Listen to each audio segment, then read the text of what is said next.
కడప జిల్లా పొద్దుటూరులో ఓ selfie video కలకలం రేపింది. చెన్నంరాజుపల్లెకి చెందినటువంటి రవీంద్ర విషం ద్రవణం తాగి ఆత్మహత్య యత్నానికి పాల్పడ్డాడు. ఇక ఆళ్లగడ్డ ఎస్ఐ వేధిస్తున్నాడని రవీంద్ర సెల్ఫీ వీడియో తీసుకున్నాడు. ఇక స్థానికులు రవీంద్రను ప్రభుత్వ ఆసుపత్రికి తరలించారు. తన ఇసుక ట్రాక్టర్ను పట్టుకొని ఎస్ఐ 20,000 రూపాయలు డిమాండ్ చేశారని బాధితులు ఆరోపించారు.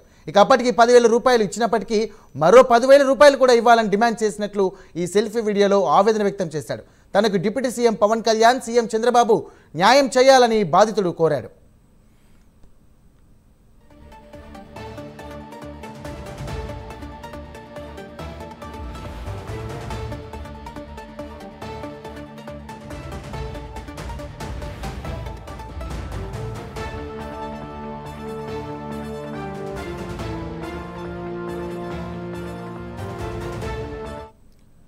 కడప జిల్లా పొద్దుటూరులో సెల్ఫీ వీడియో కలకలం రేపింది. చెన్నంరాజుపల్లెకి చెందినటువంటి రవీంద్ర అనే వ్యక్తి విషద్రవణం తాగి ఆత్మహత్యానికి పాల్పడ్డాడు. ఇక సంబంధించినటువంటి ఎస్ఐ 20,000 రూపాయలు లంచం అడుగుతున్నారని దీనికి సంబంధించి ఆయన ఆవేదన వ్యక్తం చేశాడు. దీనికి సంబంధించినటువంటి మరిన్ని డీటెయిల్స్ మా కరెస్పాండెంట్ సుధీర్ అందిస్తారు. సుధీర్, చెప్పండి.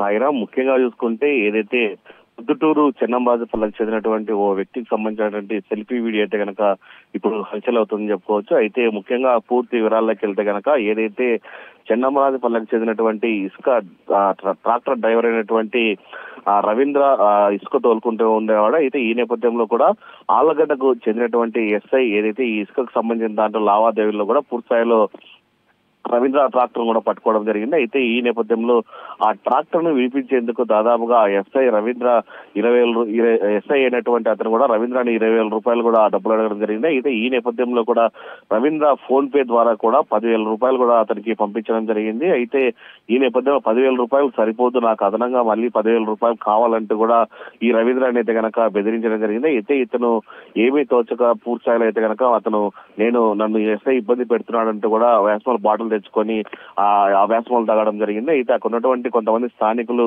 హుటాహుటిన అతనైతే గనక ఏదైతే పొద్దుటూరు ప్రభుత్వ ఆసుపత్రికి కూడా తరలించడం జరిగింది. అక్కడ అతనికి చికిత్స అందడం జరుగుతుంది. అయితే ముఖ్యంగా మనం చూసుకుంటే కనుక ఏదైతే రవీంద్ర ఎస్ఐకి ఫోన్ పే ద్వారా డబ్బులు కొట్టాడో ఆ డబ్బులు కూడా పూర్తి స్థాయిలో కూడా ఏదైతే ఘటన జరిగిందో అతను హాస్పిటల్లో ఉన్న నేపథ్యంలో కూడా ఎస్ఐ మళ్ళీ తిరిగి అయితే కనుక 10,000 రూపాయలు కూడా రవీంద్ర కొట్టడం జరిగింది. అయితే ఈ నేపథ్యంలో కూడా ఉన్నతాధికారులు దీని మీద సీరియస్ గా తీసుకొని యాక్షన్ తీసుకోవాలని చెప్పి ఆ వ్యక్తి కోరుతున్నాడు. అయితే అటు డిప్యూటీ సీఎం కావచ్చు, అలాగే చంద్రబాబు కూడా వీళ్ళ దృష్టికి తీసుకెళ్తానని చెప్పి రవీంద్ర అయితే చెప్తున్నాడు. అయితే ఇప్పటికే చూసుకుంటే కనుక అతని ఆరోగ్యం అయితే నిలకడగానే ఉందని మనం చెప్పుకోవచ్చు. సాయిరామ్. Thank you Sudheer.